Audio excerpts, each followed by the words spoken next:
Si les États-Unis sont dans la sphère du monde anglo-saxon, il y a quand même une région de ce grand pays qui fait vibrer un peu la corde sensible des francophones et des Français. Il s'agit de la Louisiane, puisqu'il y a dans l'histoire de cette région des éléments de la France, en particulier le nom de la grande ville, la Nouvelle-Orléans. Pour la Nouvelle-Orléans, malheureusement, les choses sont compliquées. L'ouragan Katrina qui avait dévasté cette ville il y a des années l'a laissée avec encore plus de pauvreté qu'elle n'en avait déjà. C'est déjà une ville qui était touchée par la pauvreté. Beaucoup de gens sont partis, laissant derrière eux des quartiers abandonnés. Le crime il sévit dans des proportions assez élevées. Et pour ajouter à tout cela, il y a malheureusement un problème aussi, on va dire géologique, puisque la ville est grignotée par les eaux. Elle s'enfonce, elle s'affaisse et elle est grignotée, le delta est grignoté par les eaux. Ce qui n'arrange pas les affaires, puisque régulièrement il y a des inondations et que on peine à lutter contre l'invasion des eaux. Alors je voudrais demander aux cartes ce qu'elles peuvent me dire au sujet de cette ville, la Nouvelle-Orléans, ou New Orleans si vous préférez. J'interroge le tarot de Marseille.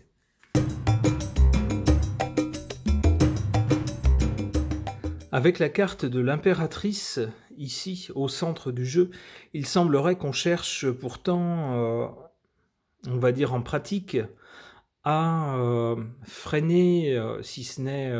alors, au moins freiner les maux qui touchent cette ville et, si possible, essayer de renverser la vapeur pour tenter de la rétablir dans sa grandeur d'antan.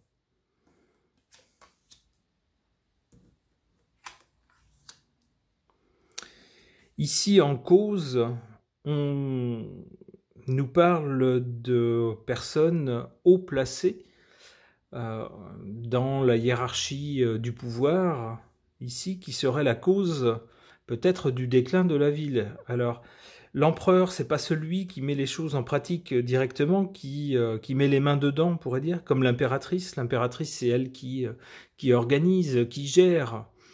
L'empereur, c'est lui qui prend les décisions tout en haut. Eh bien, c'est lui qui serait la cause de ce déclin. Peut-être de mauvaises décisions, de mauvaises options, ou alors une absence de décision à un moment où il aurait fallu les prendre, etc. Bref, il semblerait que ce soit lui. Alors, je ne connais pas suffisamment les arcanes du pouvoir de cet État. Je ne sais pas qui est le gouverneur, par exemple, ou qui est le maire de la ville, je ne sais pas. Donc il s'agirait peut-être d'un de ces personnages qui, peut-être plus le gouverneur de l'État, par exemple, qui aurait peut-être péché. Mais ici, avec l'impératrice, on tente de faire ce qu'on peut pour ralentir le déclin, essayer de sauver ce qui peut l'être, et éventuellement peut-être renverser la vapeur. Du côté de l'avenir, on a la justice. Alors la justice qui semble évoquer justement des procès, des actions en justice contre les uns ou contre les autres. Peut-être contre des personnes qui n'ont pas fait le travail qu'elles devaient faire, peut-être une répression accrue contre le banditisme, etc.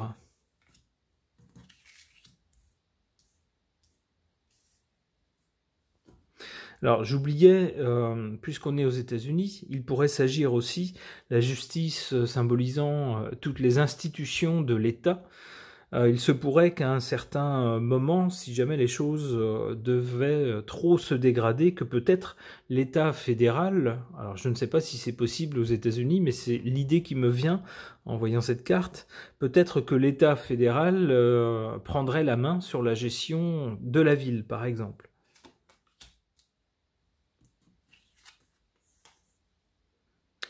En défaveur de cette ville, on voit ici avec la Lune qu'il y a beaucoup de choses, des engagements qui n'ont pas été tenus, des promesses qui n'ont pas été tenues, des choses qui n'ont pas été faites.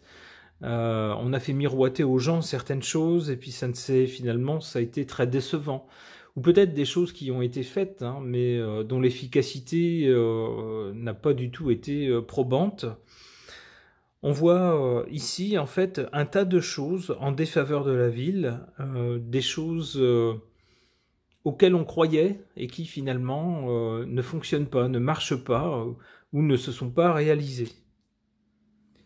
Ici en carte forte, on n'a hélas pas une bonne carte pour cette ville.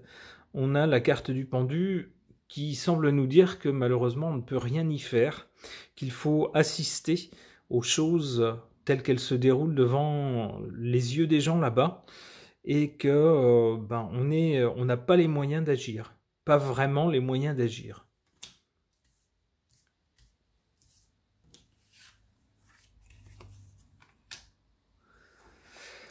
Alors, pour l'avenir, avec la justice ici, voilà, il semblerait qu'un pouvoir judiciaire fort, ou peut-être l'État fédéral, reprenne un peu les choses en main, tape un peu du poing sur la table pour reprendre les choses en main, et avec la roue de la fortune, semble renverser un peu la vapeur et arrêter le déclin de cette ville.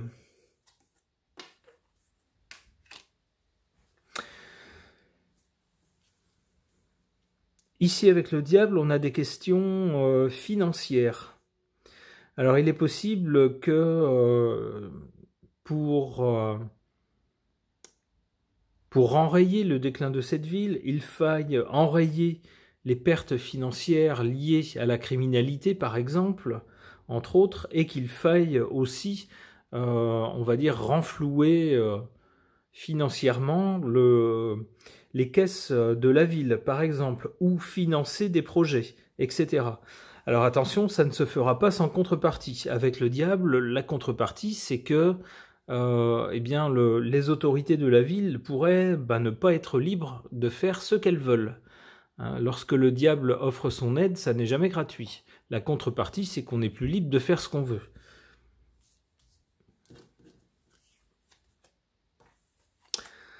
Et enfin, on aura un jugement. Alors, suite à cette intervention, on aurait un jugement. Alors, dans le bon sens ou le mauvais sens?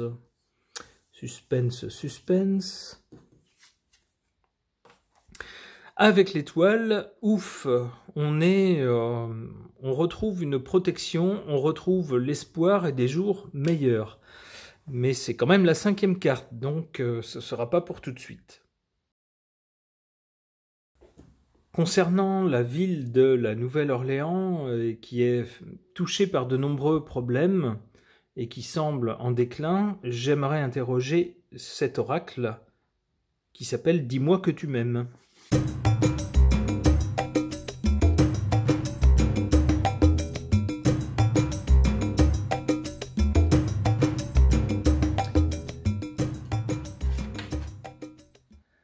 En carte centrale, on a la carte de la séduction, de la tentation, du flirt. Alors ça correspond bien à l'ambiance qui est souvent décrite concernant ce sud très au sud, cette Louisiane, en particulier la Nouvelle-Orléans, une ambiance un peu à la fois énergique, festive et très relâchée, où on va dire on n'est plus du tout dans le puritanisme qu'il peut y avoir dans certaines autres régions des États-Unis. Au contraire, on est un petit peu dans toutes sortes de, on va dire, des mœurs beaucoup plus libres, et puis la tentation de toutes sortes de rites, de choses. Alors, je voyais récemment un voyageur dans certaines rues de la Nouvelle-Orléans où il y avait beaucoup de, on appelle ça fortune teller, donc des gens qui lisent ou qui prédisent l'avenir, ce genre de choses, ou des choses en rapport avec le vaudou, etc. Donc on voit toutes sortes de choses un peu étranges, on baigne un peu dans une atmosphère un peu particulière par rapport au reste des États-Unis, et on voit ici séduction, tentation. C'est un peu le cas avec cette ambiance festive où les mœurs sont plus libres, mais où aussi, malheureusement, il y a aussi la séduction et la tentation, semble-t-il, parfois du crime. puisque c'est un État où le crime semble sévir de façon plus importante qu'ailleurs. Ici, du côté de l'origine ou de ce qui s'est passé avant, on a la carte de l'entrevue, du rendez-vous ou de la rencontre. Alors pour cette ville, il y a bien sûr un passé où il y a eu une rencontre, si l'on peut dire, alors une rencontre un peu brutale, entre on va dire deux peuples, un peuple, on va dire, d'origine britannique et un peuple d'origine française, qui a laissé des traces malgré tout, même si maintenant, bien sûr, la Louisiane fait partie d'un grand ensemble anglo-saxon, il y a quand même des traces liées à cette rencontre de deux peuples différents avec des valeurs différentes qui se retrouvent dans le présent. Alors du côté de l'avenir,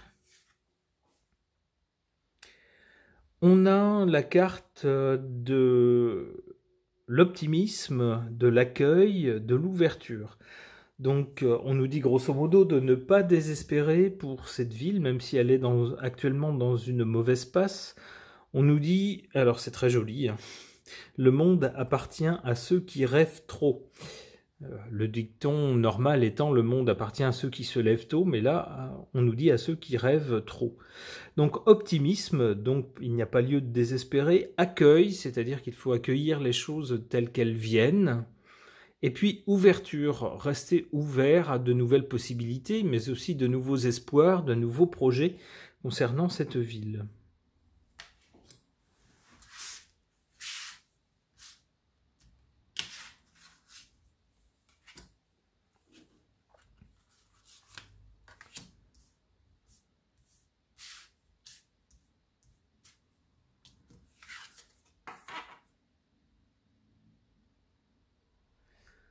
En défaveur de cette ville, on a la carte ici du lâcher-prise, de la respiration et de l'accalmie.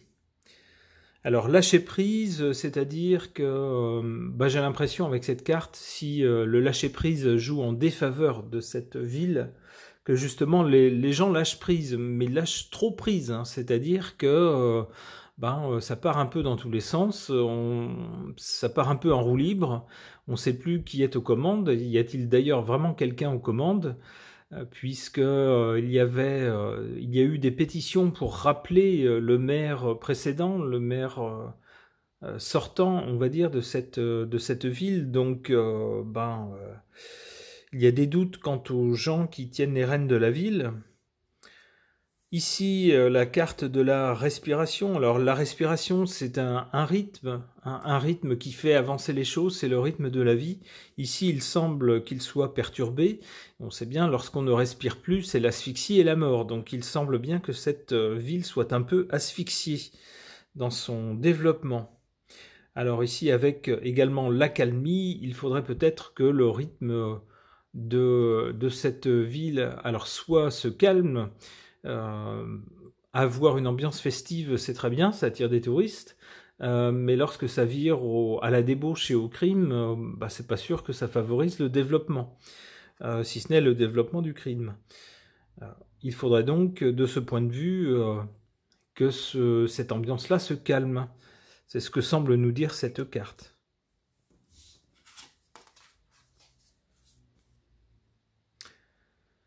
En faveur de la ville, de cette ville, la Nouvelle-Orléans, on a ici la carte de l'abondance, la carte du oui et la carte de la récolte. Alors cette carte semble nous dire que la ville, même si elle est dans une mauvaise passe, n'est pas dénuée d'atouts et d'éléments qui en font potentiellement une ville riche. Il s'agit de savoir les exploiter correctement et avec sagesse.